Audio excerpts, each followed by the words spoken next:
Boa noite a todos, sejam todos bem-vindos ao mais um encontro nosso.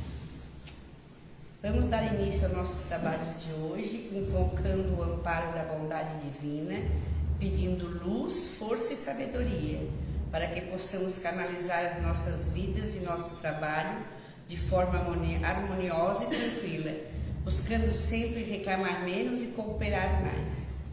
Rogamos ao Mestre Jesus o amparo para as nossas tarefas e, em seu nome, a cobertura das instituições do mundo maior, amparando os necessitados aqui presentes. Pedimos as vibrações de Maria, Mãe de Jesus, a orientação dos nossos mentores, a cooperação dos amigos e companheiros de trabalho do mundo espiritual.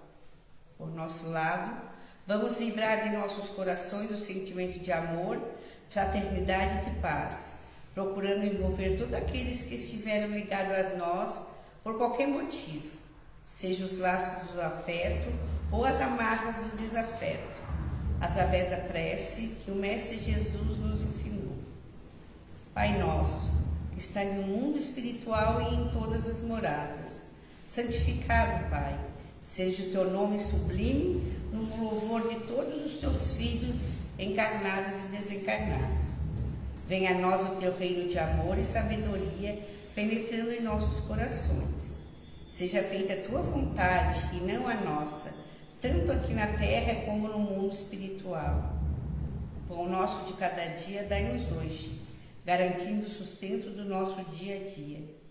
Por misericórdia, Pai, ajuda-nos a pagar nossas dívidas de existências passadas e a perdoar nossos devedores. Não nos deixeis cair nas tentações que surgem no caminho devido à nossa própria inferioridade. Livrar-nos de todo o mal, Senhor, porque teu são o reino, o poder e a glória para sempre tu.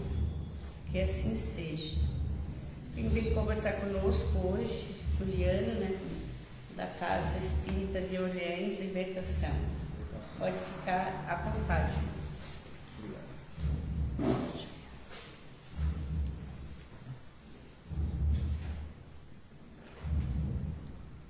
Eu pedi para a Joelma para a gente fazer aqui, para ficar mais próximos e para não ser tão formal, né? Boa noite, pessoal. Boa noite. Muita alegria a gente retorna a essa casa. Pede a atenção de vocês, pede a caridade de nos ouvir mais uma vez e rogamos a Jesus nos ampare e nos ilumine para que as reflexões da noite possam fazer algum sentido para cada um. Se a gente olhar para a história, isso desde a época de Jesus, a gente vai perceber que talvez não com os nomes característicos que se tem hoje nas questões das doenças mentais, da saúde mental, já existia a tal da melancolia, que hoje nós chamamos de depressão. E a saúde mental, as doenças mentais, elas estão aflorando de uma forma que parecem até uma pandemia. Para nós termos uma ideia, 1 a cada 8 pessoas no mundo é acometida por algum transtorno mental. É um número muito grande. Muito grande. É claro que hoje, com 8 bilhões de pessoas no mundo, a gente vê um número maior. Em 1950, por exemplo, encarnados éramos... Eu não estava encarnado em 1950. Mas encarnados éramos 2 bilhões e meio de pessoas em 1950. Nos anos 2000, ultrapassava os 7 bilhões. Então, a gente observa o crescimento em apenas 50 anos de 3 vezes mais espíritos que saíram do plano espiritual e encarnaram na Terra. Nós estamos vivendo nesse momento um tempo de transição realmente, um tempo de aferição moral, um tempo de valores que estão sendo invertidos, que estão sendo colocados em xeque, os valores que nós temos. Então, digamos que não é que é natural, mas os números, eles estão aí para a gente enxergar. E dentre esses 1 a cada 8, 60% é ou depressão ou ansiedade, ou os dois. Eu não sou especialista na área de questões de saúde mental, nem em psiquiatria, nem em psicologia, nem em psicanálise. Mas, pesquisando um pouco e vendo o que essa abençoada doutrina tem para nos trazer, a gente começa a perceber e começa a identificar coisas dentro da gente. Porque todos podemos ter algum tipo de transtorno, né? A gente muitas vezes fica com o pé atrás em falar a respeito. Parece que psiquiatra é médico para louco, tomar remédio para a cabeça é algo que, meu Deus do céu, eu não sou louco para isso. Ir num psicanalista ou ir num psicólogo também, é muito preconceito a respeito. Mas por que quando é um remédio para dor, para o coração, por que quando é um remédio para as questões de pressão, nós tomamos uma vida toda sem problema nenhum, sem nenhum preconceito? E quando se fala em psiquiatra, quando se fala em algum remédio para a saúde mental, nós temos tanta resistência, sendo que a mente também faz parte do corpo. Então a gente foi pesquisar quais eram as causas, para procurar entender. O Instituto de Psiquiatria do Paraná, ele diz que uma causa, assim, exata, não se tem ainda. A psiquiatria, a parte da medicina, ela não diz que é exatamente isto que gera um transtorno mental. Então não se tem ainda uma absoluta certeza de o que gera isso. Mas é claro, alguns indicativos, né? Como por exemplo as questões genéticas e outros fatores como a questão de um choque emocional, o luto, um revés financeiro. Isso tudo faz parte da nossa vida, do nosso dia. Nesse mundo em que a gente vive de tecnologia tão rápido, que as coisas acontecem assim tão rapidamente, às vezes a gente não dá conta mesmo. E é natural, a gente não... A par de quem está nascendo agora, que já nasce com o celular na mão, né, e fazendo assim para passar os videozinhos, crianças de 2, 3 anos já sabem mexer no YouTube, já liga a televisão, bota na Netflix.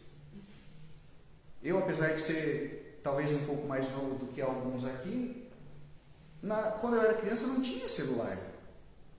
Então, para falar com a mãe, com o pai, quando ia às vezes para longe, era orelhão. Determinava que tal dia ia ligar e se ligava naquele dia para conversar como é que estava, e quem vem, quem vai. Vai alguém para a praia? Não vem? Quando estava na praia, né? Ligava do orelhão, ia lá numa mercearia. Uma semana, às vezes, uma ligação. E hoje, se as pessoas não respondem para a gente no WhatsApp, dentro de 5 minutos, 10 minutos, a gente já fica louco. Somos nós mesmos que estamos criando essas ansiedades para nós, esses transtornos. Porque a gente não sabe lidar com tanta velocidade. Mas é natural que isso aconteça. A gente está aí para aprender, né? Faz parte.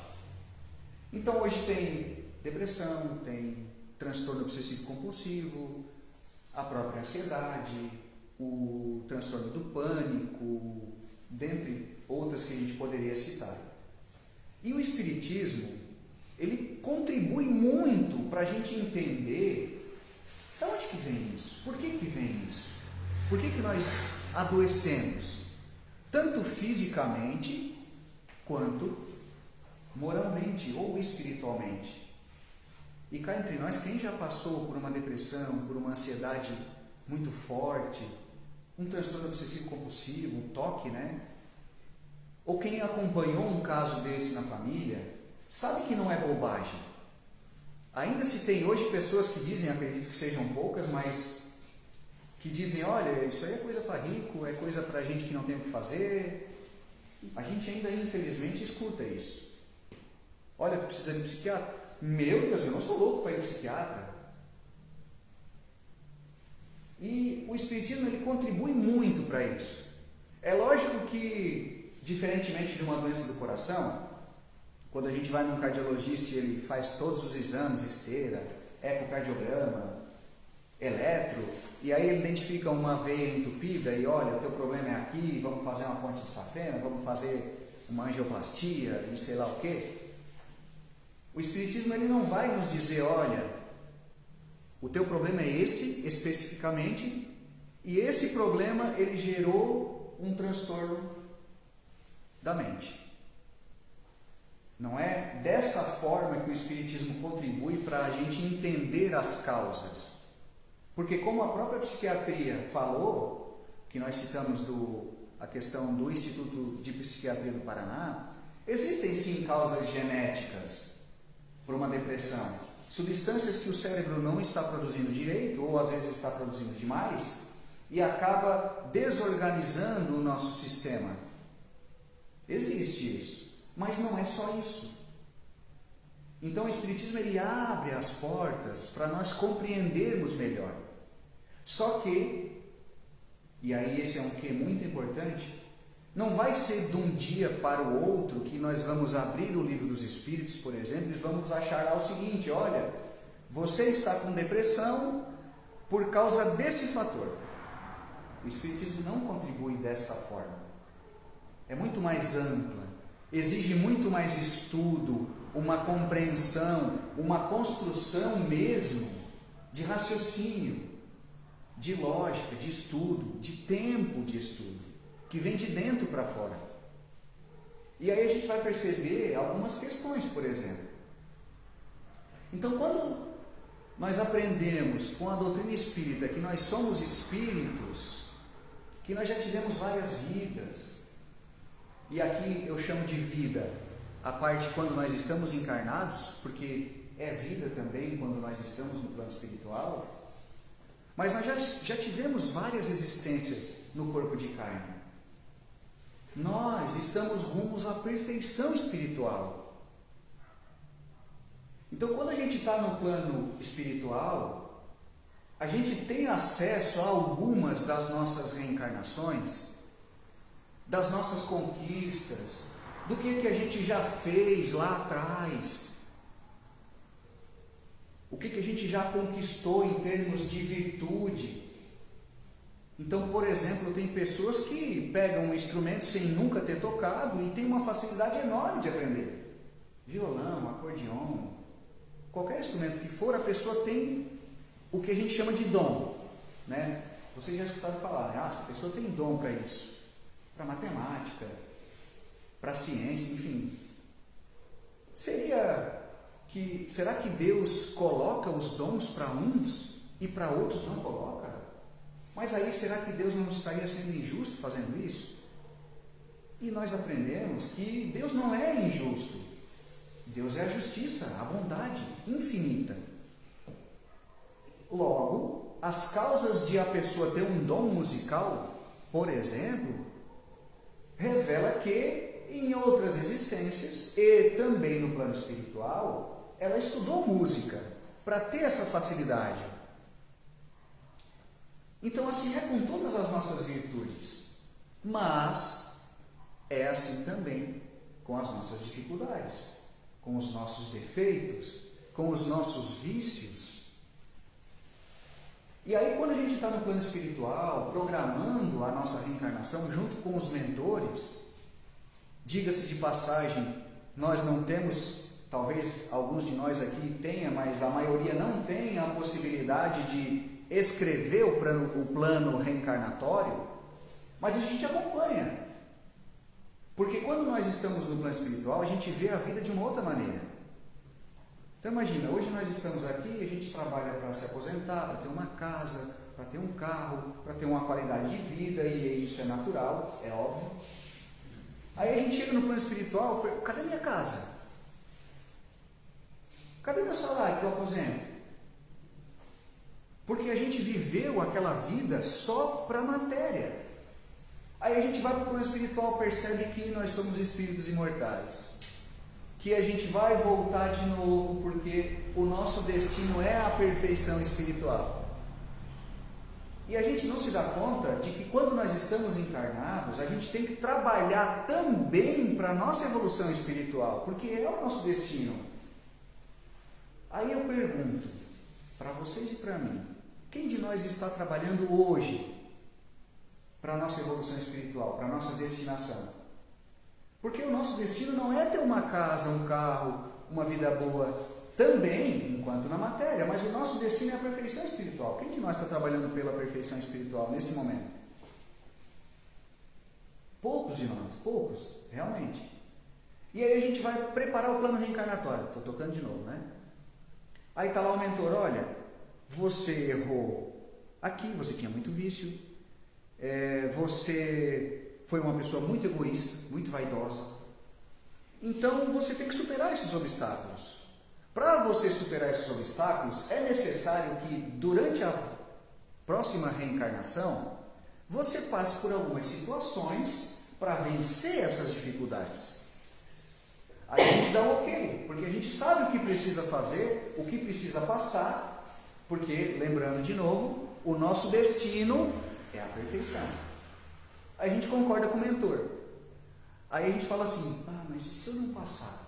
E se eu me desvirtuar desse caminho que está traçado aqui? Bom, durante a encarnação, o mentor vai dizer assim, eu posso mandar alguns sinais. Então vai lá um amigo bater na tua porta, te convidar para ir para o centro espírita, ou para a igreja. Vai lá uma pessoa carente pedindo a tua ajuda para ver se tu te sensibiliza, para mudar a tua conduta. Esses são sinais que a providência divina vai colocando na nossa vida para a gente poder, se o rumo está errado, porque, lembrando de novo, o nosso rumo é a perfeição, se o nosso rumo está errado, esses sinais vão fazer com que a gente volte para o rumo igual um sinal de trânsito. Pare, olhe, escute, sinal vermelho, sinal verde. Mas e se mesmo assim eu não me der conta? O que vocês podem fazer para me ajudar? Aí o mentor diz assim, eu posso te mandar uma doença. Aí vocês assinam embaixo, eu também. Pode ser. Se não tiver jeito mesmo, que eu não ver as placas do sinal de trânsito encarnatório, pode mandar a doença, porque eu prefiro ter essa doença e corrigir o meu rumo do que perder uma encarnação. Porque a gente pode perder a encarnação pelos nossos vícios, pelas nossas teimosias. Aí vem uma doença, às vezes física, às vezes mental. É engraçado a gente dizer isso, né? Porque às vezes, não raro, somos nós que pedimos as doenças. E eu digo mais, o Evangelho segundo o Espiritismo vai dizer assim, a dor é uma bênção que Deus envia aos seus eleitos.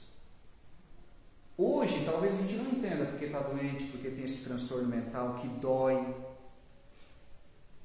E, gente, dói mais do que uma doença física. Quem já passou por uma dificuldade como uma depressão ou algo parecido, dói mais do que uma doença física. Ao ponto de a pessoa que está doente dizer assim, eu preferia estar com os ossinhos do corpo tudo quebrado, do que estar sentindo essa situação que eu estou sentindo dentro de mim. Porque a depressão, por exemplo, ela não te dá uma perspectiva que tu vai sair daquilo. É um vazio tão grande que a melhor coisa que tu gosta de fazer na vida não te preenche. Não te satisfaz, tu não tem vontade de levantar da cama, não tem vontade de comer. Aí as pessoas vêm e dizem, mas tu tem que ter força, tu tem que levantar. Como? Como? Então, às vezes, somos nós que pedimos essas doenças, tais como esses transtornos. Mas é castigo divino? Por que Deus está mandando essa doença tão dolorida para mim? Não é castigo. Simplesmente para nós aprendermos a olhar para dentro de nós. Olhar para dentro, ver aonde que a gente errou. O que a gente pode estar errando. reconstruir aquilo que a gente destruiu. A gente precisa reconstruir a nossa casa, principalmente a nossa casa mental. Aí eu estava estudando para fazer essa explanação, e da janela do meu quarto lá em casa eu vejo uma construção. Ela já está no 7º ou no 8º andar do edifício. Aí eu fiquei imaginando, nossa, que analogia interessante. Porque quando a gente vai para o Evangelho, lá em Mateus, no capítulo 7, no versículo 24, 25, olha o que Jesus fala. Portanto, todo aquele que ouve estas minhas palavras e as pratica, será comparado ao homem prudente que edificou sua casa sobre a rocha. Caiu a chuva, vieram as torrentes, sopraram os ventos, precipitaram-se contra aquela casa, mas não desabou, pois fora alicerçada sobre a rocha. E todo aquele que ouve estas minhas palavras e não as pratica, será comparado ao homem tolo. Tolo aqui no sentido de que não é prudente, né? Que edificou a sua casa na areia. Caiu a chuva, vieram as torrentes, sopraram os ventos e chocaram-se contra aquela casa. Desabou e foi grande a sua queda. De que casa Jesus está falando? Seria a casa material? Lógico que numa interpretação mais literal, a gente pode dizer que sim, seria uma casa material, porque se a gente não fizer um alicerce da casa, logicamente ela vai cair do edifício. Mas para Jesus o que interessa é a nossa construção como espíritos. Porque ele sabia da reencarnação, do nosso objetivo que é a perfeição. Jesus está falando de uma construção espiritual, da nossa própria casa mental, como diz André Luiz. É disso que ele está falando. E aí ele fala da construção sólida, baseada num projeto.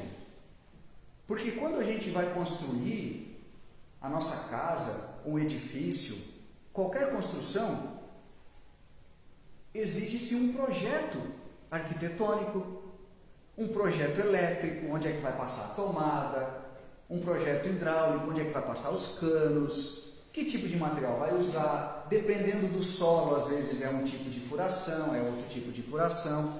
E aí o engenheiro, o arquiteto projetam aquela casa, entregam para o mestre de obras e esse vai fazer a execução do projeto. O projeto divino para cada um de nós é Jesus. O nosso projeto para a nossa evolução espiritual é só a gente ver a vida de Jesus. É Ele mesmo que diz aqui. Por quê? Imagina que nós estamos hoje construindo a nossa casa mental, a nossa casa espiritual, ou nos construindo como espíritos. Na areia, nós estamos sendo imprudentes. Quando vem uma pessoa e faz alguma coisa para a gente age com paciência, com indulgência, com perdão? Se sim, é a casa na rocha. Agora, agindo com cólera, com indiferença, com impaciência, com intolerância, com vaidade, é a casa na areia.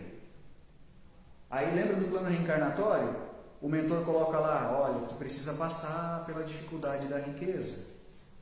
Porque é uma dificuldade enorme passar pela riqueza. Uma pessoa que é vaidosa. Quem de nós diz que vai acertar nessa prova?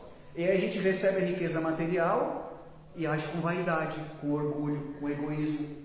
Está construindo a própria casa mental na areia. Olha que analogia interessante que o Cristo faz a respeito da nossa casa. E nós não nos damos conta disso. Isso é muito interessante. Então a gente precisa começar a pensar nesses quesitos. Em matéria de evolução espiritual, a gente está muito mais ainda próximo do ponto de partida nosso do que do ponto de chegada. Nós já tivemos milênios de evolução espiritual, muitas e muitas reencarnações em outras faixas evolutivas. No mineral, no animal, no vegetal. A gente já passou por essas fases. Hoje a gente está no hominal, na parte da razão, aonde a gente tem o livre-arbítrio para construir a nossa casa mental. Aí o André Luiz faz uma questão bem interessante, eu até ia desenhar lá, mas vou deixar. Sou péssimo em desenho, vocês não vão entender nada. O André Luiz diz assim, ó, a nossa casa mental é dividida, ou pode ser dividida em 3 partes, 3 andares. Então no primeiro andar estão aquelas conquistas que a gente angariou quando a gente estava no mineral, quando a gente estava no vegetal e quando a gente estava no animal. Instinto de conservação, a gente aprendeu as questões do sistema nervoso, o aparelho digestivo, tudo isso é mérito do espírito que já viveu muitas existências. E tudo isso está no primeiro andar da casa mental. Vou dar um exemplo. Quem que pensa aqui para o estômago funcionar? A gente precisa pensar para o nosso estômago digerir os alimentos? A gente precisa pensar para o nosso sangue correr nas veias? Nós precisamos pensar para o nosso coração bater? Tudo isso é mérito da evolução espiritual. Cada um de nós conquistou isso ao longo dos milênios de evolução. E tudo isso está no primeiro andar da nossa casa mental. A gente já faz isso automático, já se tornou automático para nós. Aí vem o segundo andar da casa mental, que é o nosso estágio de hoje, o nosso presente, o nosso ego, a nossa mente, aonde a gente está, o que a gente dá conta já de absorver na nossa mente. E no terceiro andar, como diz o André Luiz, que é um espírito que psicografou pelo Chico, estão as nossas conexões com Deus. Então, por exemplo, isso, gente, a ciência já viu isso, tá? A ciência já descobriu. Quando a gente ora, a gente acessa o terceiro andar da casa mental, aonde está o neocórtex. É como se a gente estivesse fazendo um upgrade, subindo ao terceiro andar e fazendo uma conexão espiritual. Quando a gente age com caridade, a gente acessa o terceiro andar da casa mental. Mas como a gente ainda está muito mais próximo do ponto de partida do que do ponto de chegada, ou seja, se a nossa escala de evolução fosse de 0 a 10, a gente está no 2, 3, onde 10 seria a perfeição e 0 seria quando a gente foi criado, a gente está no 2, no 3, se é para fazer uma analogia, né? Então, quando a pessoa te faz alguma coisa, é natural que a gente desça para a primeira casa, para o primeiro andar da casa mental. Age com cólera, com raiva, com inveja. Isso tudo é coisa do nosso passado espiritual. Está tudo dentro de nós, mas é do nosso passado que a gente precisa vencer. Então, não raro a gente age como cobra. Ela não é. Pica, e às vezes a pessoa que a gente picou não sabe nem de onde que veio a picada. A gente age como leão ou como leoa para defender os que são nossos. Está tudo dentro de nós. São os animais que estão dentro de cada um de nós. É por isso que lá na Gênese do Moisés diz assim: dominai sobre todos os animais. Que animais? Os animais inferiores que estão dentro de cada um de nós. Olha o que a Joana de Ângeles vai dizer no livro Triunfo Pessoal. Deixa eu pegar aqui. Ela diz assim: o ser humano é o somatório dos seus pensamentos, atitudes e realizações. Larguíssima trajetória percorre o psiquismo. O nosso psiquismo atual já teve uma trajetória enorme nesses outros patamares da vida, para a gente ter hoje o que a gente tem de constituição espiritual. Só que todos esses registros, como a gente estava falando, estão ainda muito fortes dentro de nós, dado a nossa pouca evolução. Porque eu digo de novo, eu sou chato, né? A gente está mais perto do ponto de partida do que do ponto de chegada. E aí Joana diz assim: aqueles registros mais fortes predominam na sua constituição psicológica e ressurgem sempre com força dominadora, que deseja impor-se, perturbando os direcionamentos que conduzem ao bem-estar pleno. O que ela está dizendo aqui? Da nossa animalidade. Então isso está muito aflorado em nós ainda. E quando a gente está no plano espiritual, fazendo programação, a gente tem noção disso. E aí pede algumas questões para serem superadas. E às vezes vai ser superada pela doença, pelo transtorno. E como a gente está abordando hoje os transtornos mentais, por eles. E aí a Joana diz assim: transtornos variados são decorrência do clima pessoal de cada indivíduo. Mais natural impossível, né? A cada um segundo as suas obras. Das suas realizações anteriores, das suas ambições dignas ou vulgares.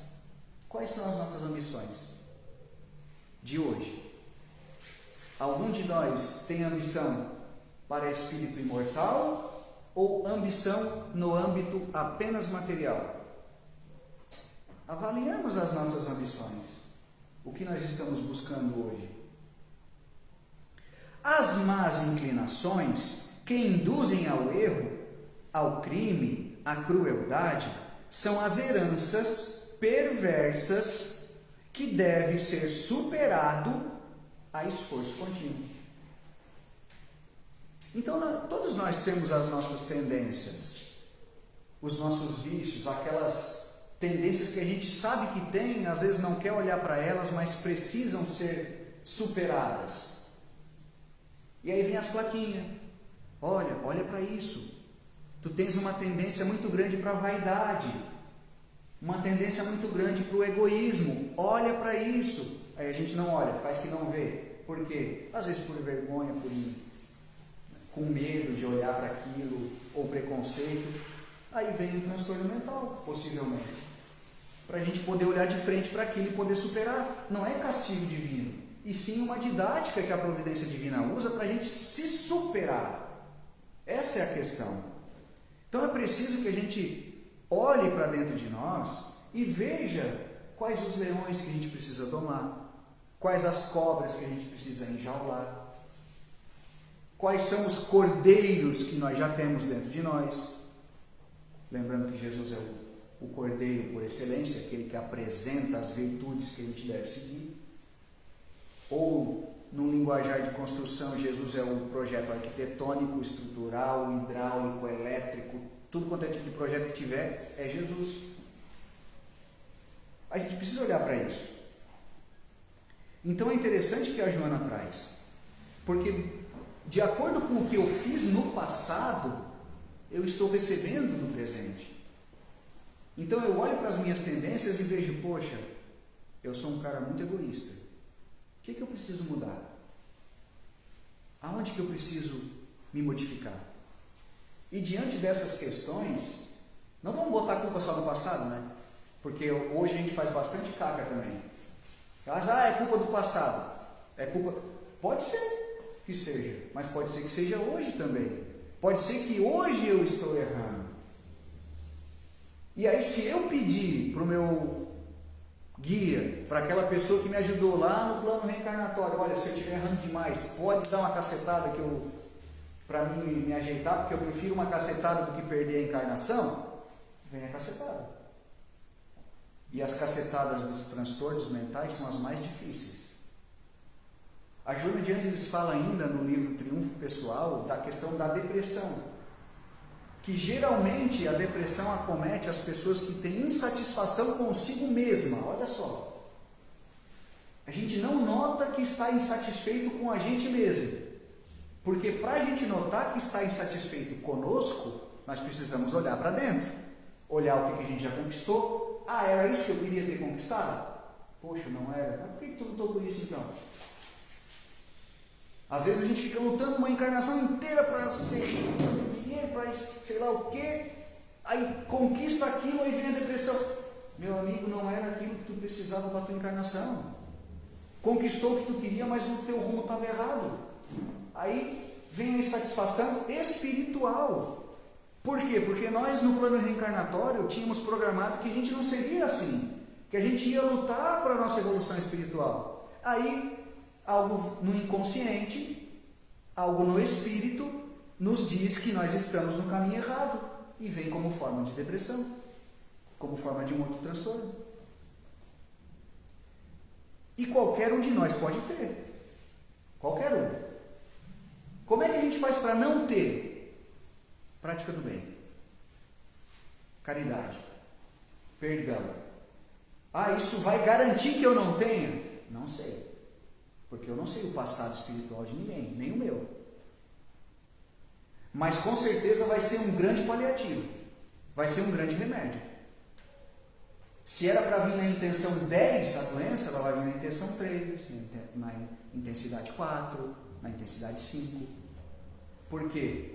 Como diz Chico Xavier, quando a providência divina vem para nos aplicar a lei de causa e efeito e nos encontra trabalhando no bem, ela nos dá uma moratória. Ela volta e diz assim, não, deixa esse rapaz aí pagar com o bem que melhora. Então é interessante. Nós precisamos nos conhecer, olhar para dentro de nós, ver se o nosso rumo está na direção certa, que é a nossa evolução espiritual, a nossa construção mental, e aí sim, se não estivermos, corrigir o nosso rumo. Precisa ser uma guinada de 180 graus, porque 360 ele faz a volta. Gente, não precisa, vamos devagarinho. Se a gente não consegue ser igual a Paulo, igual a Maria Madalena, que se converteram assim, né, num 180 direto, a gente vai fazendo aos poucos, devagarinho. Ah, eu fumo 10 cigarros.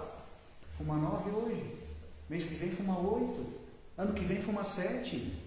E assim por diante. Eu dou exemplo de cigarro porque ele foi o que me veio à mente, mas com nossos vícios é a mesma coisa. Se eu tenho vício da fofoca, eu não tenho, né? A Lila sabe que eu não tenho, né, Lila?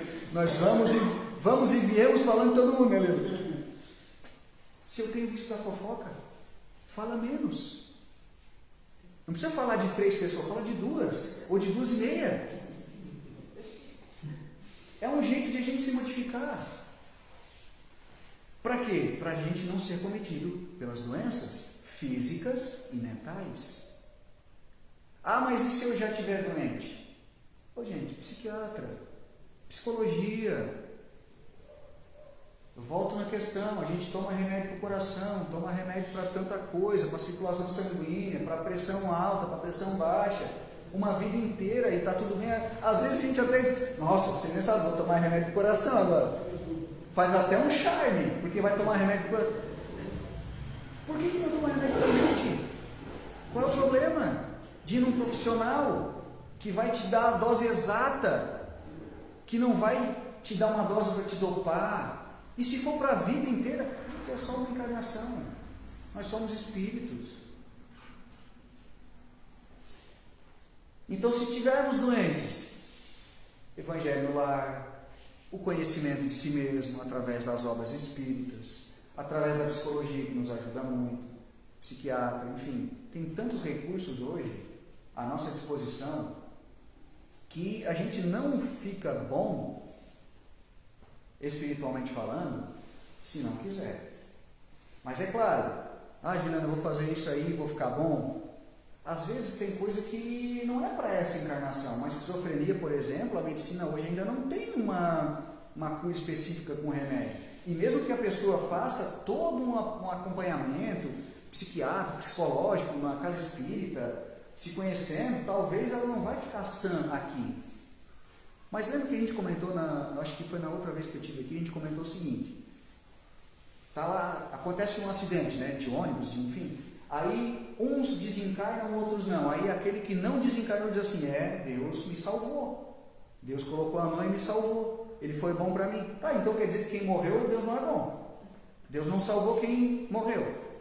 Olha só o nosso pensamento de espíritos encarnados, que a gente só vê a nossa atual encarnação. A gente não precisa mais pensar assim, a gente não pode, na verdade, pensar mais assim. E para finalizar, isso serve de alerta para todos nós, existem coisas, aqueles sinais que vão vindo para a gente e a gente não se dá conta porque eles são muito sutis. Antes da cacetada, sabe o Cabong lá dos desenhos animados? É da minha época, acho que é de alguns também aqui, pode ser que seja, né? O Cabong. Olha só, alteração no humor, uma alteração de humor constante, é indício de alguma coisa. Vamos olhar por que o nosso humor está mudando sempre. O que eu estou fazendo que está acontecendo isso? Mudança nos pensamentos, nos comportamentos, pensamentos intrusivos que eu não consigo evitar. Sintomas como tristeza persistente. Poxa, aconteceu um luto, é natural que tenha um luto, é óbvio. Mas esse luto está persistindo muito. Opa, tem alguma coisa aí que eu preciso ver. Dificuldade em concentração, mudança no sono, no apetite, até sintomas mais ostensivos, digamos assim, como alucinações, né, delírios, e aí já é um trem apitando na nossa frente, né? Mas enfim, fiquemos atentos, vamos olhar para o nosso plano da construção mental, para aquele projeto que é Jesus, e ver se a gente se adequa àquilo. Se não se adequa, a gente está construindo a casa na areia, vai desmoronar, gente. Vai desmoronar, uma hora ou outra vai. Então a gente faz um apanhado geral, e agora finalizando, para a gente entender que a doutrina espírita contribui muito, porque quando a gente entende algumas coisas, fica mais fácil de a gente caminhar para frente. É nesse sentido. Vamos estudar, vamos refletir com Jesus. Com Jesus. Essa é a contribuição da noite a respeito das doenças mentais, da saúde mental. Jesus nos ampare a todos e muito obrigado. Assim seja.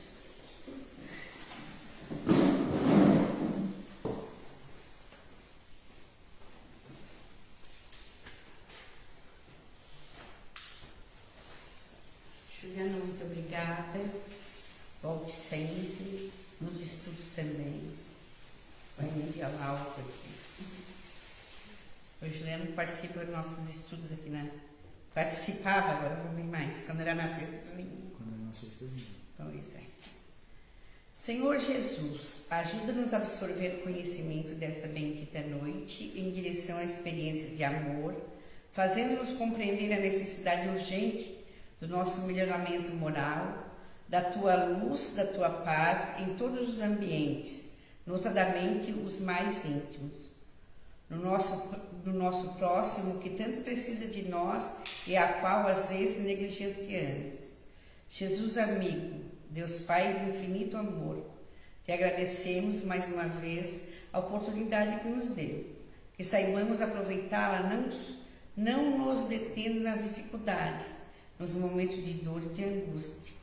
Abra o nosso coração e a nossa mente e ilumine nossos caminhos para que possamos sempre seguir na direção do bem. Que assim seja. Obrigada pela presença de todos e volte sempre. Agora nós vamos ao passe, né, Jô?